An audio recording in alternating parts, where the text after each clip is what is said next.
देश में नहीं ऐसा प्रावधान।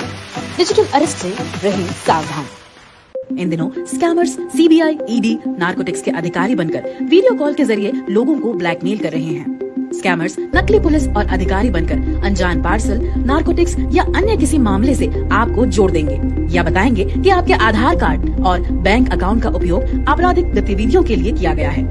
फिर आपके ही घर में आपको बंधक बनाकर घंटों तक पूछताछ करते हैं। साइबर ठग हूबहू पुलिस थाने का बैकग्राउंड बनाकर आपको विश्वास दिलाने के लिए अलग अलग अधिकारी से वीडियो कॉल पर बात कराते हैं। फिर जमानत के नाम पर या किसी अन्य प्रकार से डरा धमकाकर आपसे आपके ही पैसे ट्रांसफर करवा लेते हैं। आपको भनक भी नहीं लगती और आप डिजिटल ठगी का शिकार हो जाते हैं।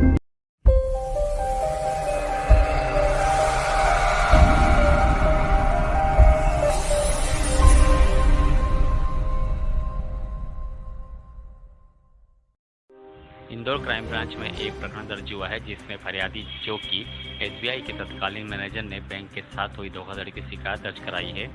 एडिशनल डीसीपी राजेश सिंह दंडोटिया ने बताया कि फरियादी ब्रजेश चंदवानी जब मैनेजर की पोस्ट पर थे, जब ओसन मोटर्स कंपनी के डायरेक्टर महेंद्र पटेल के नाम से फ़ोन आया था जिसमें कहा गया कि मुझे अर्जेंट पैसा इन्वेस्ट करना है, मेरे चेक बुक खत्म हो गई है और उसके चलते मैं ऑफिस लेटर भेज रहा हूं। और फ़ोन करने वाले ने कंपनी के ऑफिशियल मेल से मेल भी किया।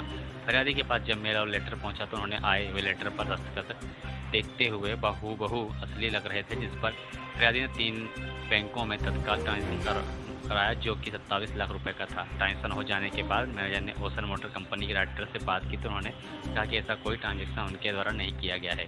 ठगी की जानकारी सामने आने के बाद फरियादी ने क्राइम ब्रांच इंदौर में प्रकरण दर्ज कराया है और क्राइम ब्रांच 3 पहलुओं पर मामले में जांच कर रही है। क्राइम ब्रांच आने वाले मेल अकाउंट के एड्रेस की जांच करेगी, जिन तीनों बैंकों में पैसा गया है और जिन नंबर से फ़ोन आया था, तीनों लिंक पर जांच करेगी। इंदौर में जो कि ब्रांच मैनेजर है ब्रजेश चंदवानी, उनके द्वारा रिपोर्ट लिखाई। उनके द्वारा ये बताया गया कि उनके साथ एसबीआई बैंक के साथ 27 लाख का फ्रॉड हुआ है। फ्रॉड उनके पास जो कि तत्कालीन बैंक मैनेजर हैं उनके पास फ़ोन कॉल आया था कि मैं जो महेंद्र पटेल बोल रहा हूं, जो कि ओशन मोटर्स का डायरेक्टर हूं, और चूंकि मेरी अभी चेकबुक ख़त्म हो गई है तो मेरे पास चेकबुक नहीं, मुझे अर्जेंट पेमेंट करने हैं, आरटीजीएस करने हैं, तो मैं आपको ये अकाउंट नंबर दे रहा हूं। मैं अपने लेटर हेड से, मैं कंपनी के ऑफिशियल लेटर हेड से भेज रहा हूं लिखित में, और इसके अलावा मैं कंपनी के ऑफिशियल मेल से आपको मेल भेज रहा हूँ, तो कभी आप कंफर्म करके जल्दी से ये पैसा अकाउंट में ट्रांसफ़र कर दें। और उनके द्वारा फिर एक अपने लेटर हेड पर भेजा गया, ओशन मोटर के लेटर हेड पर, plus ocean motor private limited @gmail.com mail से उनको मेल किया गया